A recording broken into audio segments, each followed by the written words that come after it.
ஜீவனுள்ள தேவனை விட்டு விலகுவதற்கு ஏதுவான. பாத்தீங்களா, உலகத்துல நிறைய தேவன் இருக்கு, ஜீவனுள்ள தேவன் நம்முடைய ஆண்டவர் மட்டும்தான். உலகத்துல கடவுளுக்கு பஞ்சமே கிடையாது, 33 ஆனா வசனம் அழகா சொல்லுது, ஜீவனுள்ள தேவனை விட்டு விலகுவதற்கு ஏதுவான அவிசுவாசமுள்ள பொல்லாத இருதயம் உங்களில் ஒருவனுக்குள்ளும் இராதபடிக்கு, ஒருத்தருக்குள்ள ஒரு ஆளுக்குள்ள கூட இராதபடிக்கு நீங்கள் எச்சரிக்கையாய் இருங்கள். சரி, யார ஆலோசிக்கிறாராம்? வழுவி போற இதயம். அதான் அங்க முக்கியமான காரியம். இன்றைய செய்தியின் தலைப்பு அதான், உறுதி இல்லாத தன்மை, வழுவி போகும் நிலை நமக்கு வரவே கூடாது. நீங்கள் ஆண்டவரை ஏற்றுக்கொண்டது நல்லது, விசுவாசிக்கிறது நல்லது, நீங்கள் பெறப்போகிறது மிகப்பெரிய மகிமை. ஆனால் அதை பெற்றுக்கொள்ளணும்னா உங்ககிட்ட ஒன்று தேவை, உறுதியான இருதயம், உறுதியான நம்பிக்கை, உறுதியான விசுவாசம். இது இல்லாமல் நீங்கள் அதை பெற முடியாது. ஒருத்தர் கூட நம்ம கடினம் உள்ளவர்களாக போயிடக்கூடாதான், ஒருத்தவர் கூட அவிசுவாசிகளாக போயிடக்கூடாதான், ஒருத்தவருடைய இருதயம் கூட பொல்லாத இருதயமாக போயிடக்கூடாதான்.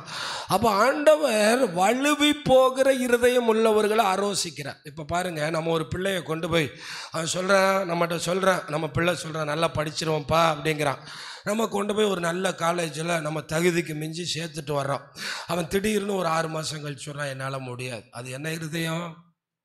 ஆனால் அதுவே 6 மாதம் சொல்கிறான் நான் நல்லா படிச்சிருவோம்ப்பா, கொஞ்சம் செலவாகுது, ஏதோ கொஞ்சம் பார்த்து செய்யுங்கன்னா அப்பா என்ன செய்வார்? படிச்சிருவேங்கிறானே, உறுதியாக இருக்கானே. அப்போ நம்ம பிள்ளை உறுதியாக இருக்கானே, அவனுக்கு நம்ம செய்யணும்லவா, அவன்கிட்ட ஒரு நம்பிக்கை இருக்கு, அவன் கஷ்டப்பட்டனாலும் நான் கரையேறிடுவேன்னு சொல்கிறானே, கஷ்டப்பட்டாவது நான் படித்து வந்துடுவேன்னு சொல்கிறானே, அப்போ நம்ம பிள்ளை இல்லவா. ஆண்டவர் இதை தான் பார்க்குறார், நீ உறுதியாக இருக்கியா அப்படின்னு பார்க்குறார். நீங்கள் கவனிங்க, செங்கடல் தாண்டிட்டாங்க, கடலே புலந்துருச்சு, கடல்லே வழி உண்டாக்கிருச்சு. நீங்கள் கற்பனைன்னு நினைக்கக்கூடாது. இதெல்லாம் இந்த இந்து கலாச்சாரத்திலேருந்து வந்துட்டு கற்பனை கதைகளையே பார்த்துட்டு கடவுளால் எப்படியா செங்கடலை பிளக்க முடியும்னு நினைக்கிறீங்க. 10 கமாண்ட்மெண்ட்ஸ்னு ஒரு படத்தை எடுத்தவங்க செங்கடலுக்குள்ளே புகுந்து பார்வோனுடைய அந்த வண்டியினுடைய அந்த ரதங்களுடைய உருளைகள் எல்லாத்தையும் எடுத்துட்டாங்க. நம்ம ஆண்டவருடைய நோவா பேலை எடுத்துட்டாங்க. ஆண்டவர் சொன்ன எல்லாமே வெளியே வந்துருச்சு. ஆண்டவர் சொன்ன எதுவும் விளையாட்டு கிடையாது. நெட்டில் போய் பாருங்கள், நோவா பேலை எங்கே கண்டுபிடிச்சாங்க, ஆராய்ச்சி பண்ணி எங்கே எடுத்தாங்க, எல்லா விஷயங்களும் இருக்குது. நம்ம பேசுகிறது எல்லாம் கற்பனை கதை இல்லை, அதை பார்த்தாங்க. அப்போ அங்கே இருந்தது, ஏன்னா 4000 வருஷத்துக்கு முன்னாடி உள்ள ஒரு வரலாறு தானே அங்கே இருந்தது. கடல், அந்த கடல் தானே, அது வழியாகத்தானே நடந்து போனார்கள். நாம் ஆராதிக்கிற தெய்வம் கற்பனை கதை அல்ல, அங்கே உள்ளதை எழுதி வைத்திருக்கிறார். விசுவாசித்தால் உங்களுக்கும் நடக்கும், தெரியுமா? விசுவாசித்தா உங்களுக்கு நடக்கும். அப்போ உங்களுக்குள்ளதான் நம்பிக்கை இல்லாத இருதயம் வந்துடக்கூடாது. என்ன சொல்கிறாங்க? ஏன்னா அந்த நம்பிக்கை இல்லாத இருதயம் வர்றதுக்கு காரணம், சில நேரம் உபத்திரவம் வந்துடும், சில நேரம் பாடுகள் வந்துடும். என்னடா நம்ம இவ்வளோ கஷ்டத்தில் போகிறோமே, ஆண்டவருக்கு தெரியாத பாடுகள் இல்லை. புரிஞ்சா? உங்கள் முடிய கூட எண்ணி வச்சிருக்கவருக்கு உங்கள் பிரச்சனை தெரியாதா? எதுக்கோ அனுமதிக்கிறார்.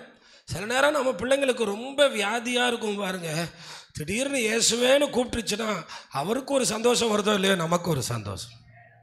இதுவரை நம்ம பிள்ளை இயேசுவேன்னு கூப்பிடலையப்பா, இன்னைக்கு முறையாக ஏசப்பான்னு கூப்பிடுது, கூப்பிட்ட உடனே சுகம் கொடுக்குற ஒரு கர்த்தர். அல்லேலூயா. இதை ஏன் சொல்கிறேன்னா, செங்கடல் கூப்பிடாமலே பிளந்துருச்சு, நடந்துட்டாங்க. ஆண்டவர் பார்க்குறாரு, என் பிள்ளைக்கு பேச தெரியலையே. என்ன தெரியல? பேச தெரியல. அதனால கொஞ்சம் தண்ணி இல்லாமல் நடத்துறாரு. என்ன இல்லாமல் நடத்துறாரு? தண்ணி இல்லாமல் நடத்துறாரு. 3 நாள். 3 நாளைக்கு முன்னாடி கர்த்தர் வெற்றி சிறந்தார், பாடுங்கள், கர்த்தர் வெற்றி சிறந்தார், எல்லாரும் பாடுங்கள், சேர்ந்து பாடி 20 லட்சம் ஜனமும் துதிச்சாங்க. 3 நாள் தண்ணி குடிக்கல, ஆனால் யாருமே சாகலை, யாருமே சாக. 3 நாள் தண்ணி குடிக்காம எப்படி சாகாம இருந்தாங்கன்னா, எவ்வளவு பிரச்சனையிலையும் நம்மளை மட்டும் காப்பாற்றுற ஒரு கர்த்தர் இருக்கார். ஏன்னா நம்ம அவர் பிள்ளைங்க, நாம் அவருடைய மக்கள். ஆமாம், என்ன போய் சொல்லுவாங்க பார்த்தீங்களா, எனக்கு உனக்கு வந்த பிரச்சனைக்கெல்லாம் நாளாக இருந்திருந்தேன்னா செத்தே போயிருப்பேன்னு. நம்ம ஏன் பிழைக்கிறோம்? கர்த்தர் இருக்கார்.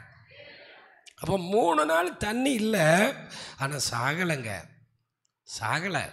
ஆனால் 3ஆவது நாள் ஆன உடனே முறுமுறுக்கிறான், திட்டுறான், பரீட்சை பார்க்குறான்.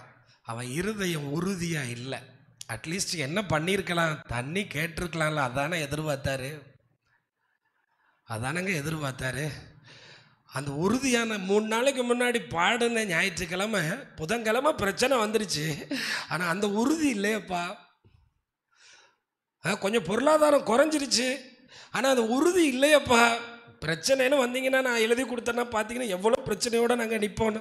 ஆனால் உறுதி மட்டும்தான் காப்பாற்றுது, விசுவாசம் மட்டும்தான் காப்பாற்றுது. உங்களுக்கு இவ்வளோ பிரச்சனைனா சபையை நடத்துகிற எங்களுக்கு இவ்வளோ பிரச்சனை இருக்கும்.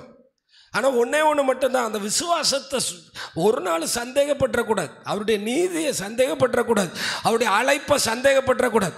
அவர் கண்டிப்பாக, அதனால சொல்கிறேன், இன்னைக்கு எவ்வளோ பிரச்சனையோடு வந்திருந்தாலும் நீங்கள் கடவுள், உமக்கு தெரியாத பிரச்சனை இல்லை. நீங்கள் தேவன், உங்களால் எல்லாத்தையும் மாற்ற முடியும்.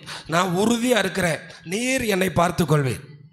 அந்த உறுதியிலிருந்து குறைஞ்சிட்டிங்கன்னா ஆண்டவர் சொல்கிறாரு, நான் உன்னை ஆரோசிக்கிறேன், நான் உன்னை அருவருக்கிறேன். ஐயோ என் பிள்ளை இப்படியா, இவனுக்கு இந்த நம்பிக்கை இல்லையே, இவனுக்கு அந்த உறுதி இல்லையே, அவனை நம்புற அளவுக்கு கூட அவன் என்னைய நம்பலையே. அவன் பலத்தை நம்புறான், ஆமாம், அவனுடைய ஞானத்தை நம்புகிறான், ஆனால் என்னைய நம்பலையே அப்படிங்கிறார். அப்போ உறுதியான ஒரு விசுவாசம் நமக்கு வேணும். ஆண்டவர் அங்கே நமக்கு சொல்கிறாரு, வழுவி போகிற விசுவாசம் நமக்கு இருந்துச்சுன்னா அங்கே என்ன சொல்கிறாரு பாருங்க, 11ஆம் வசனத்தில், இளைப்பாறுதலில் பிரவேசிப்பதில்லை. என்ன பண்ண முடியாதா சொல்லுங்க? ஆமாம், கொஞ்சம் ஒரு ஆளுக்கு விசுவாசமே கிடையாது, ஆனால் நல்லா வேலை செய்கிறாரு, உலகத்தில் நல்லா இருப்பார், ஆனால் இளைப்பாறுதல் இருக்கு. என்ன இருக்காது? அவருக்கு உழைக்க தெரியும்ல, அவர் சம்பாதிக்கிறார்ல, அவர் ஓடுறாருல, அதுக்கேற்றபடி உலகத்தில் நல்லா இருப்பார்னா பணக்காரனாக இருப்பார், பணமுடையவராக இருப்பார். ஆனால் ரெஸ்ட் இன் பீஸ் கிடையாது. அவருடைய ஆத்துமா இளைப்பாராது, அவருடைய ஆத்துமா கடவுளிடம் செல்லாது. நான் சொல்லலை, ஆணித்தரமாக வசனத்தை சொல்கிறேன். அதுலேயே ஆணையிட்டாருன்னு சொன்னாலே ரொம்ப பெரிய வார்த்தை, கோபத்தில் ஆணையிட்டாருன்னு சொன்னால் ரொம்ப பெரிய வார்த்தை. அப்போ உங்கள் விசுவாசம் உங்களை ரட்சிக்கும். மேலே இருந்து கடவுள் ஏதாவது இந்த பூமியில் செய்யணும்னா ஒரு விசுவாசியை தான் தேடுறார். மழை கூட உடையும் விசுவாசித்தான்.